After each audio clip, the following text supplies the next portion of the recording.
I was 13 years old in 1989, and 13, 1 plus 7 plus 5 equals 13. Age that equals 13. And today is Saturday, the 13th of January 2018. And Nathan Breese was 13 years old when he died. And some people would say, now Nathan died in a fire that started from a power line sparking in the wind. It was just an accident on a terrifying fire day, bushfire danger day. But some of the fires that day were deliberately lit. And there are people that would say that a person who goes out and starts a bushfire on a terrible fire day is maybe what, deplorable? Do you believe there's such a thing as deplorable? Do you believe people can be deplorable by their actions? Well, in 55 days from now, it will be Friday the 9th of March, which happens to be the value of Satan. 19 plus 1 plus 20 plus 1 plus 14 equals 55. Satan is Jake. So Jake must be deplorable? I don't think so. Ascended, heaven. What about Riley? Could Riley be deplorable? Could the Red Rain be deplorable? What does a person have to do or say in order to be deplorable? Good question, isn't it? Are the boys in this story deplorable? Is Daniel, the evil twin in this story, deplorable?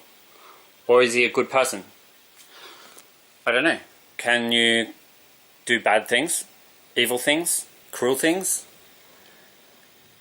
and still be a good person? It's kind of weird because I still liked Samuel in this story, even though he's the killer. Daniel's the one that sort of tells him what to do.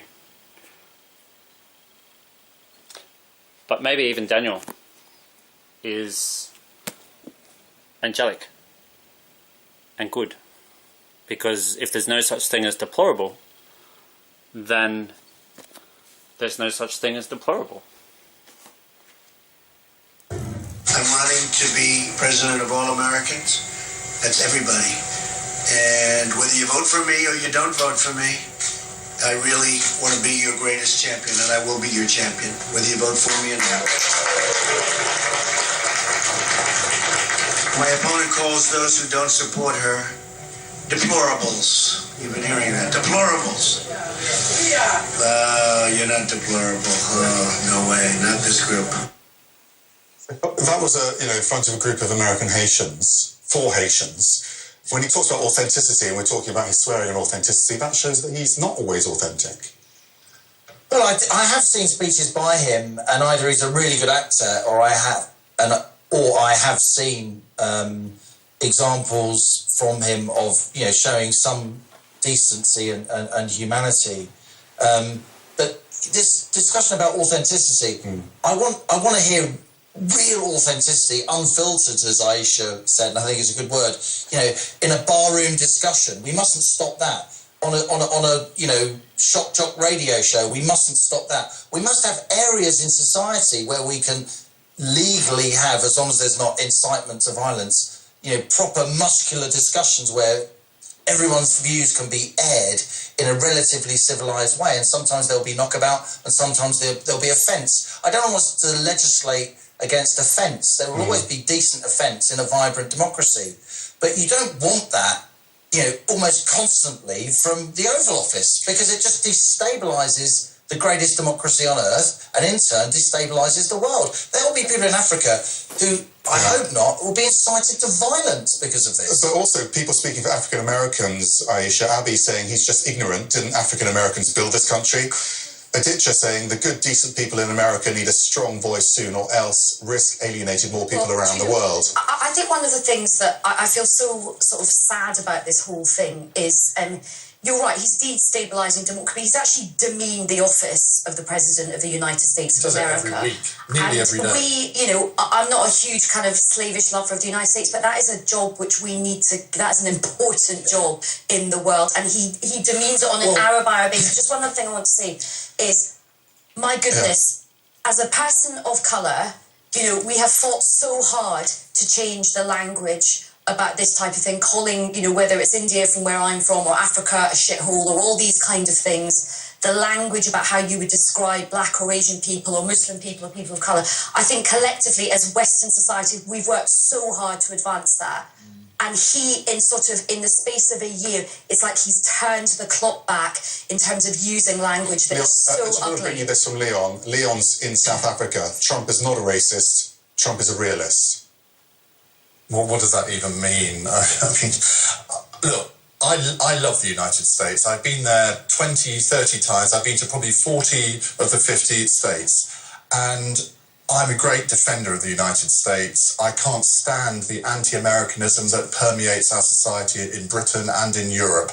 And America has a huge amount to offer the world and has done a lot for the world over the decades. So I'm embarrassed for America that this man is their president. Now, they voted for him, and admittedly he didn't win the majority vote. But I have so many American friends on the right of American politics who would say exactly what I've just said, that they're embarrassed by him, and that they can't see an end to it, though, because they see him appealing to what they think is his base, but they think that base is actually growing. Now, the opinion polls don't show that, and let's hope for once the opinion polls are right. This is why I'm so worried, because I think there's a lot of sort of truth in that. We often discuss whether he might get a second term, and there's every chance he could get a second term. And what he has done, though, he's made it permissible to use that horrible language again. He's made racism great again in America, and that is so dangerous, not just for America but for the rest of the world. At a time when numbers are just coming out showing unemployment among African American men, the lowest almost on record. Should be a good story. 6 to 7%. That's a great thing that's happening. Okay, after the break, we're going to continue talking about this during the break on Facebook, but after the break on the TV show, we're also going to talk about this separate story, which is resonating here in London. And this is that he's not going to be coming on that visit, and that's all linked with the embassy. We'll explain after the break.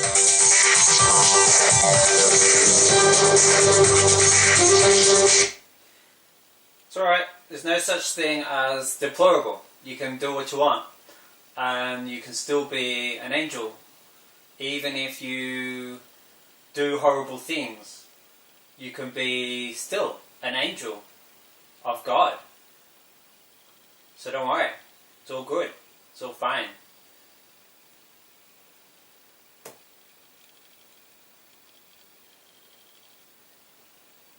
If you live in Trump land.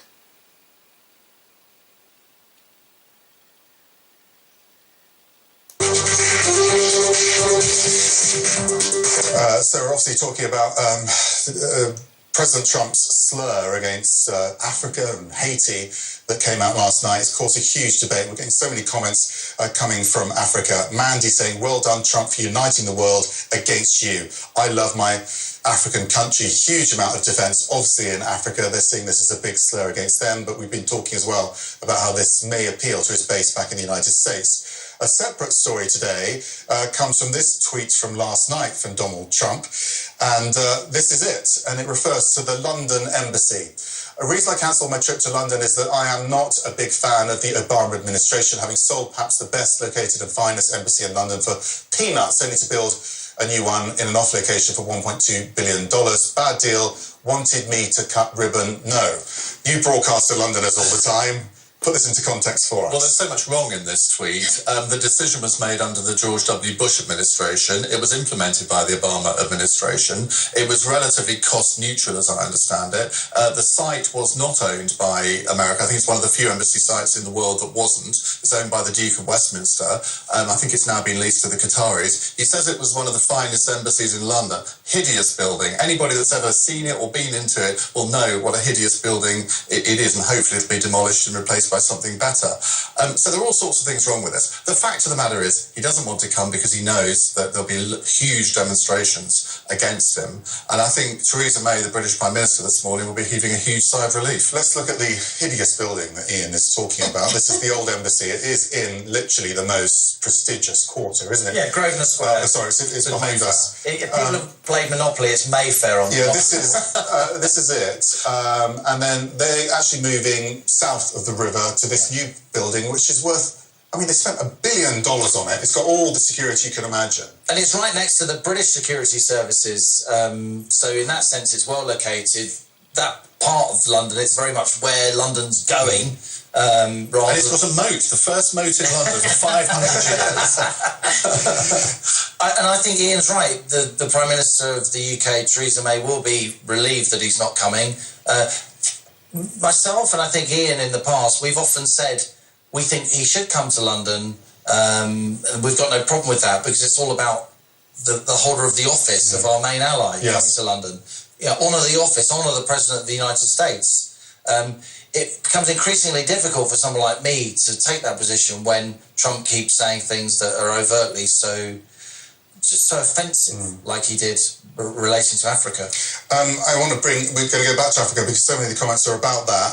Temtopi saying, as a Nigerian single mum of an 8-year-old son, my son asked me, Mummy, why does President Trump hate me? Oh, I mean, what better articulation We love of you. the absolute kind of, hurt that this man causes, is the unthinking hurt. And I think, look, just that in a way he has sort of united the world against him. And I suppose to try and find a silver sort of lining out of this, maybe as one of your sort of commenters said, it's good that he's just showing the world who he is unvarnished because everybody can see it, warts and all, and the world is uniting and saying, do you know what? This guy is a racist, ignorant thug.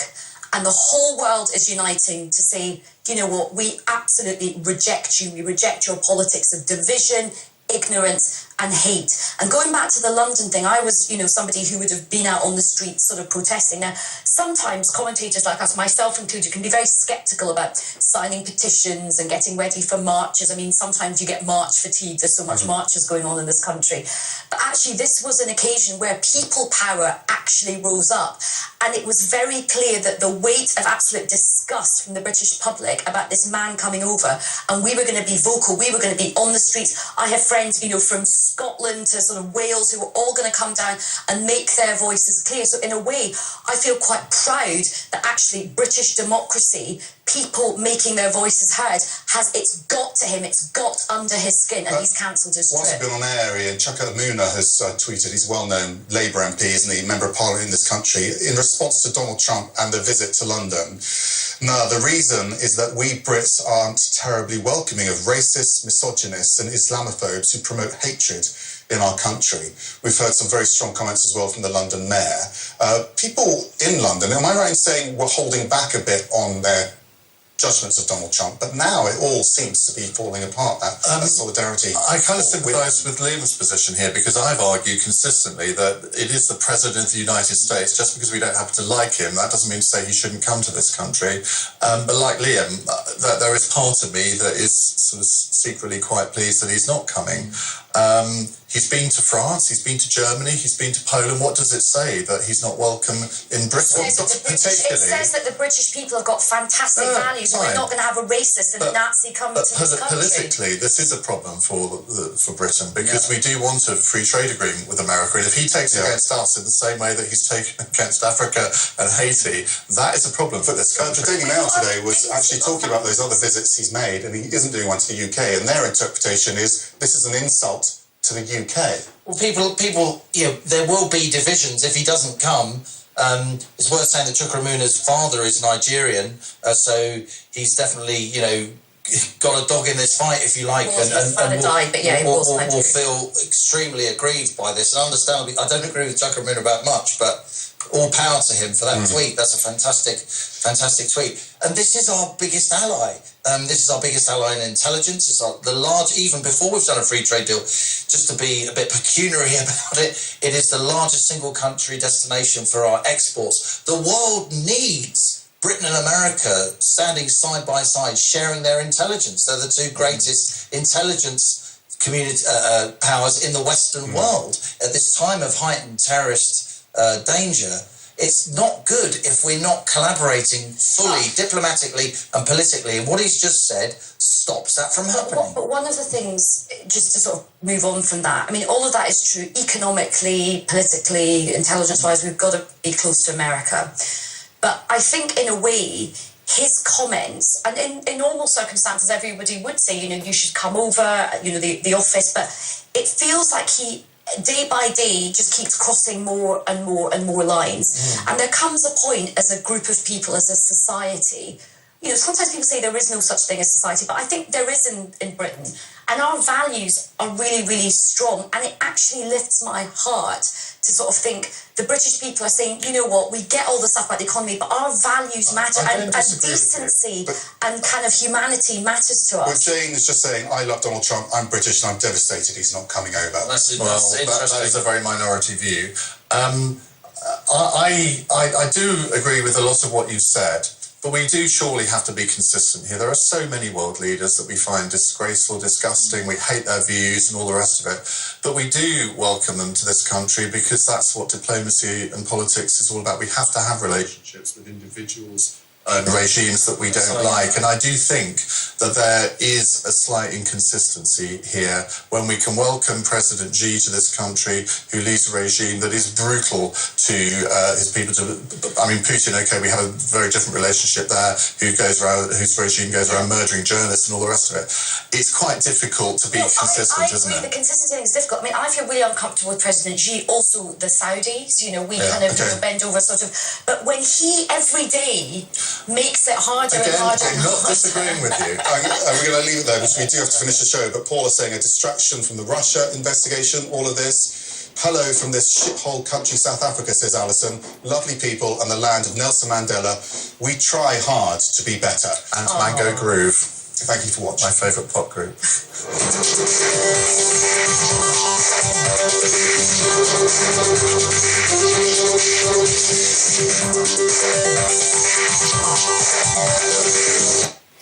Oh well, Australia's got its own little Trump in the form of Peter Dutton, who a lot of us Australians seem to think is a shining example of a good Christian who can do no wrong, which I find really strange, personally.